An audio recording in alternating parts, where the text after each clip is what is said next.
Një ditë pasi protestuan për orë të tëra përpara kuvendit, protestuesit e zhvendosën aksionin e tyre drejt ambienteve të prokurorisë së posaçme, ku kërkuan që SPAK të verifikojë përmbajtjen e librit The Albanian Files, të cilën e konsideroi një bazë provash për hekimet e qeverisë. Me librin në duar dhe të shoqëruar nga një peticion i firmosur nga pjesëmarrësit në protestë, një përfaqësi e tyre hyri në institucion për ta depozituar zyrtarisht. Sipas protestuesve, votimi përmban dokumente dhe të dhëna që sipas pretendimeve të tyre, duhet të shërbejnë si bazë për nisjen e një hetimi penal.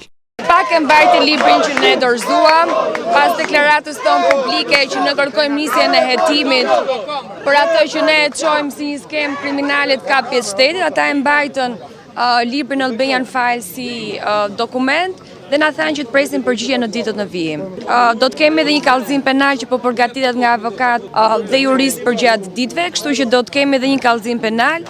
Ka disa akuza, ne aty mendojmë, pretendimet tona është se ligji është ndryshuar me porosi, kemi pretendimet tona që ka konflikt interesi për një pjesë të projekteve, që janë shmangur konsultimet publike, që interesi privat i oligarkëve që kanë ndërtuar dhe arkitektëve është vendosur para interesit publik, kështu që ka disa pretendime të cilat sigurisht do të strukturohen në një kallëzim penal, do t'i ofrohen prokurorisë posaçme. Denoncimi për në SPAK është një nga aktet që ne kemi bërë protestës, por ne vijojmë protestën normalisht në orën 19 në sheshin Skënderbejt për të marshuar drejt kryeministrisë si çdo ditë. Pas daljes nga SPAK, përfaqësuesit e protestuesve deklaruan se materiali është administruar nga institucionet dhe tashmë presim reagimin e prokurorisë së posaçme. Nga ana tjetër, kryeministri Rama ka reaguar më herët për këtë publikim, duke theksuar se The Albanian Files është një projekt editorial i pavarur dhe jo një dokument zyrtar me vlerë hetimore. Protestuesit konfirmuan se mobilizimi i tyre